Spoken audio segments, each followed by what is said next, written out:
Assalamualaikum warahmatullahi wabarakatuh. Waalaikumsalam warahmatullahi wabarakatuh. Hari ini kita jumpa di kediaman Kiai Haji Dr. Amang Syarifuddin Safruddin ya. Apa kabar Pak Haji? Baik, alhamdulillah. Beliau adalah salah satu mantan ketua komite 4 DPD RI, dan beliau juga adalah pemilik dan pendiri Yayasan Al-Qudwah. Pembina tepat. Dan pembina ya Pak Haji ya di Kota Depok.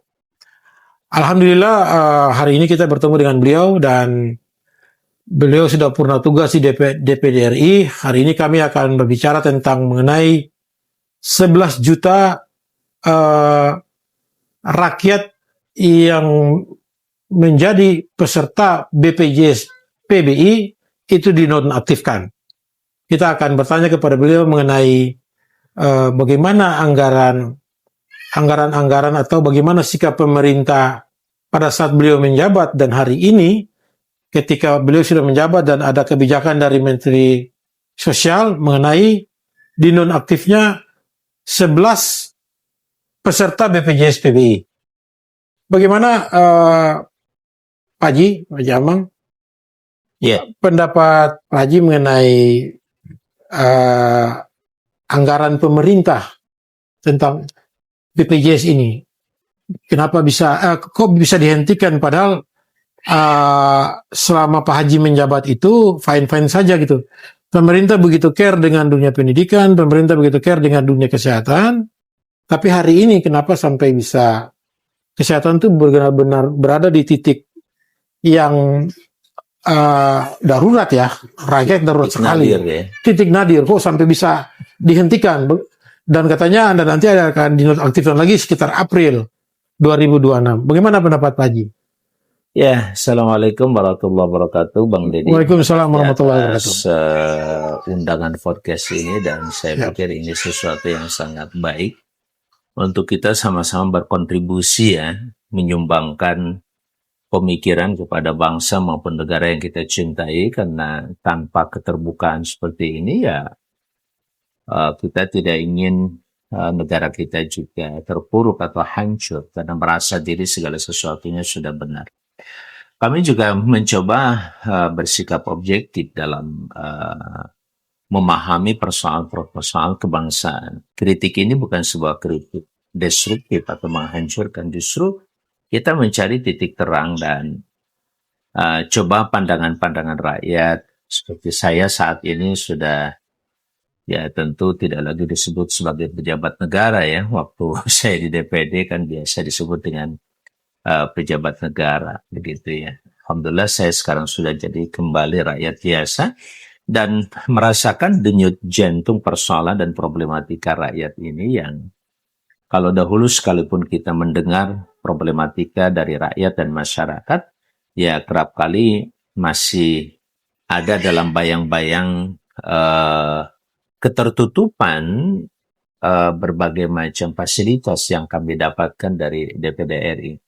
Sehingga namanya problematika rakyat itu hanya samar-samar terdengar lah begitu ya. Tidak terasa sebagai denyut jantung yang hari ini bisa saya rasakan sendiri. Bahkan mungkin pada saat saya tidak lagi mendapatkan dan punya yang namanya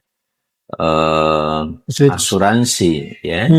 Tidak seperti dulu kalau asuransi pun menjadi dan mendapatkan semacam asuransi kelas yang cukup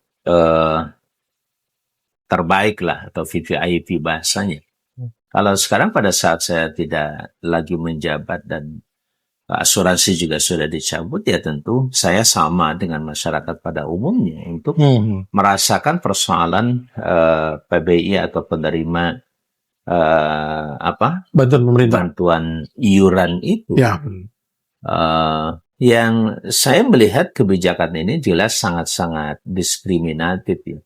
Karena namanya hak pendidikan maupun hak kesehatan itu kan hak asasi manusia gitu. Nggak ada alasan negara untuk menunda apalagi mencabut penerima bantuan iuran. Hmm. Siapapun yang iuran itu, dan kita tahu masyarakat kita tidak seluruhnya punya kemampuan untuk membayar iuran. Sehingga seharusnya namanya asuransi yang di handle atau dipegang oleh negara adalah asuransi yang benar-benar adil. Apakah mereka yang bayar iuran maupun tidak bayar iuran, hak asasi rakyat Indonesia harus mendapatkan pelayanan kesehatan. Ya, yang memadai, dan nggak usah yang terbaik, yang memadai aja supaya mereka benar-benar juga bisa mengatasi persoalan dasarnya. Karena pada saat seseorang sudah sehat, dia nanti bisa belajar, dia juga kemudian bisa bekerja. Tapi kalau sakit, apa yang bisa dilakukan di situ? Di mana mata pemerintah ketika melihat kalau ada yang PBI ini kemudian sakit terus tidak mendapatkan bantuan dari iuran itu, terus mereka mau lari kemana?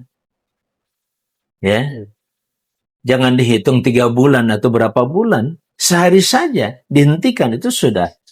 Ya, maaf kalau saya bilang itu zalim namanya.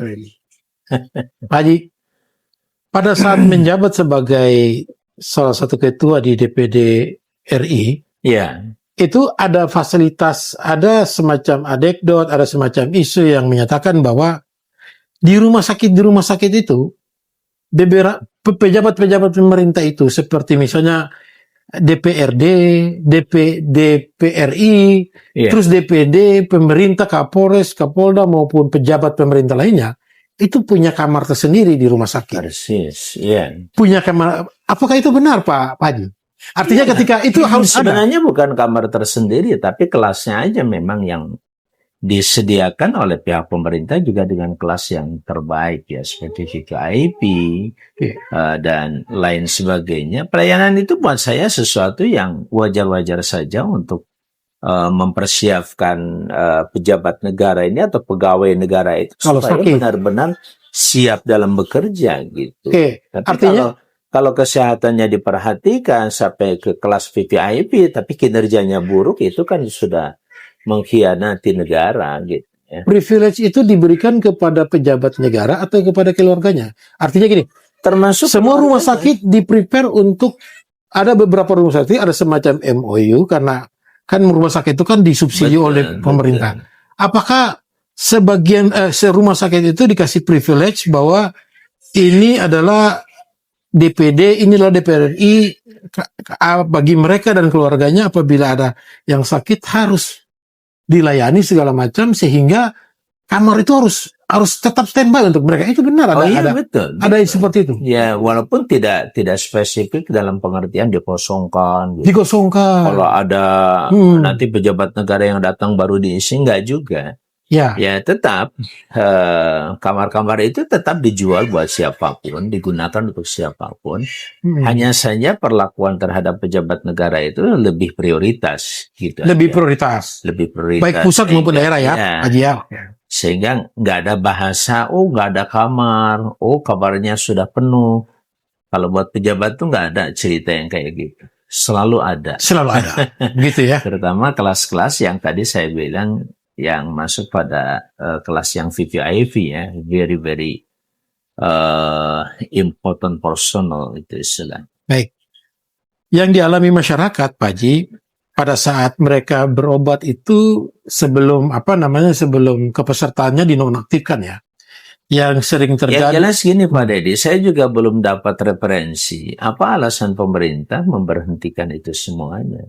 Kalau bicara anggaran, saya setuju misalkan dengan Pak Purbaya. Ya. Seharusnya yang namanya APBN yang bersumber dari pajak, dan itu bisa lebih dari 70% pendapatan, ya bisa mungkin 80% pendapatan APBN itu kan dari pajak, dan pajak itu kan dari rakyat serta dari umat atau masyarakat pada umum. Seharusnya kalau dana pajak itu baliknya lagi kepada kepentingan masyarakat dulu, bukan ke infrastruktur, apalagi belanja pegawai, ke rakyat dulu. Nah, rakyat didahulukan. Apa kebutuhan rakyat? Cuma 3. Yang pertama adalah kesehatan, yang kedua pendidikan, yang ketiga adalah kesejahteraan.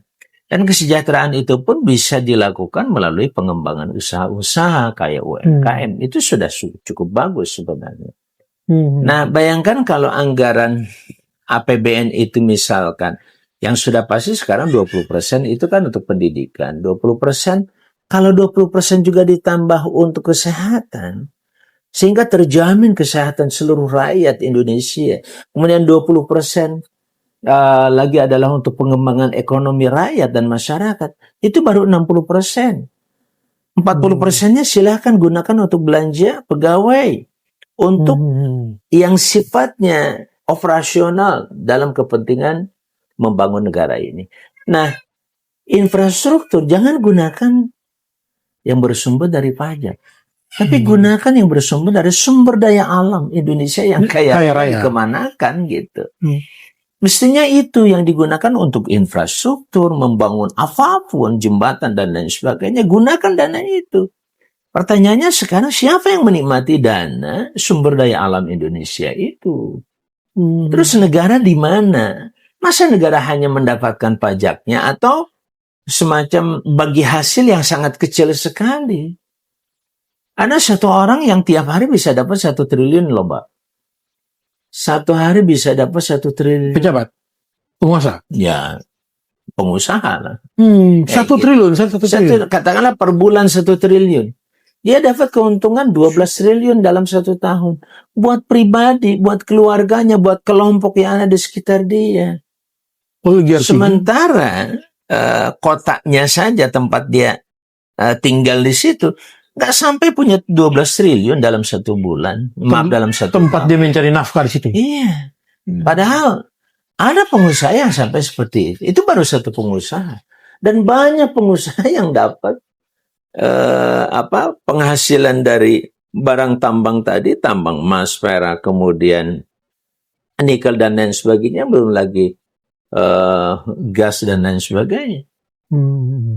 Bayangkan oleh kita. Itulah yang ingin kita minta pertanggungjawaban kepada siapapun, dalam hal ini negara, umpamanya. Ini gimana caranya supaya, kenapa? Kalau saya dapat uang 1 miliar saja, pendapatan saja per bulan, saya sudah cukupkan buat saya tutup seluruh kebutuhan yayasan. Bagaimana kalau saya dapat 1 triliun? Kalau 1 triliun, 1 Depok saya sejahterakan misalkan, insya Allah kira-kira apakah begitu. Insya Allah, apakah anggaran pemerintah hari ini di era pemerintahan sekarang defisit atau bagaimana? Ya justru itu, kalau dalam hitungan-hitungan mereka mengatakan kita ini masih defisit. Kenapa defisit? Penghematan yang sekarang saya dengar dari negara ya oleh Pak Prabowo khususnya itu sangat menarik dan bagus. Dan itu bisa dilakukan seharusnya. Sangat bisa dilakukan seharusnya. Nah, hanya saja lagi-lagi muncul tadi pemborosan, kebocoran terjadi di mana-mana. Tapi sekarang pemerintah, ya, tadi, kalau dalam konsep Islam namanya qanaah itu merasa cukup lah. Kalau dengan qanaah, ya saya punya pendapatan 20 juta itu sudah cukup banget. Udah selesai qanaah namanya. Tapi ada yang nggak bisa begitu. Dia harus misalkan punya 50 juta, punya 100 juta. Bahkan untuk kalangan pejabat-pejabat negara juga begitu. Ya, jadi kenapa harus mahal gitu dan harus berlimpah? Saya kira seperti itu. Jadi adanya tadi misalkan pemberhentian PBI itu, kenapa? Jamkesmas PBI. Ya, larinya kan kepada masalah anggaran tadi.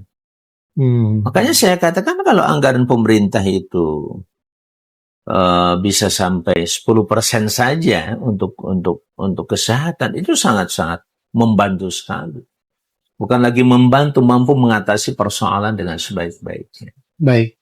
Sementara persoalan-persoalan yang lain kan bisa tidak prioritas gitu. Selesaikan dulu masalah kesehatan masyarakat, pendidikan masyarakat, kemudian perekonomian masyarakat. Nah, kalau itu sudah cukup diatasi dengan baik, insya Allah negara itu akan mendapatkan feedback dari masyarakat. Kalau dalam kacamata agama kan kita mengenal keberkahan. Itu yang Allah janjikan, walau anna ahlal qura amanu wa taqaw la fatahna 'alaihim barakatun minas sama'i wal ardh. Keberkahan ini kami akan bukakan dari seluruh langit dan bumi bahkan. Kapan kalau mereka beriman dan bertakwa. Nah, itu yang harus terus dikelola, dimanage. Bagaimana negara hadir untuk menguatkan keimanan rakyatnya, menguatkan ketakwaan rakyatnya. Dan itu namanya iman dan takwa itu kan sangat-sangat luas dan komprehensif, mengatasi berbagai macam problematika dan persoalan kehidupan itu sendiri. Baik. Belakangan saya lihat selama 10 tahun pemerintahan ini dan memasuki pemerintahan sekarang ini, ada beberapa persoalan-persoalan yang kami lihat dan kami tinjau seakan-akan pemerintah itu berdagang dengan warga negara. Ya, itu fenomena yang memalukan sekali. Pendapat Pak Dokter sendiri, Pak, gimana? Kalau kan sering ya beberapa pernyataan dari pejabat seperti Pak Purbaya juga mengingatkan, udahlah jangan berdagang dengan rakyat gitu. Artinya rakyat itu segala sesuatunya harus beli ke negara. Ya, bahkan mohon maaf kalau kita mengajukan pinjaman saja atau pembiayaan ke perbankan aja, waduh rumitnya luar biasa, harus ada kolateral ini itu dan lain sebagainya, belum lagi jaminan pengembalian uangnya. Ya, orang baru mulai dagang harus menjamin bisa mengembalikan, gimana caranya? Susah. Nah, itu satu gambaran. Sekarang kalau banyak misalkan anggaran itu disalurkan melalui perbankan dan perbankan memperlakukan rakyat siapapun dengan model seperti itu kan sudah berdagang dengan rakyat. Sampai dan hampir tidak ada bank manapun yang pengen rugi, jelas kita paham. Dan memang kita juga tidak hadir, rakyat tidak hadir untuk merugikan pemerintah atau merugikan perbankan, itu tidak. Tapi bantulah dan mudahkan semudah mungkin rakyat itu mendapatkan semacam pembiayaan dari perbankan, terutama perbankan syariah. Apakah dengan apa konsep program seperti ini? Mohon maaf tadi, kalau orang sudah pinjam atau minta pembiayaannya ke bank menerapkan margin, keuntungan, bahkan keuntungannya juga nggak sederhana, bisa sampai 10%. Ada sih yang 9 atau yang kecil sampai 6% ada. Tapi tetap itu adalah keuntungan yang diterapkan kepada rakyat. Baik. Ya, dan rakyat harus membeli.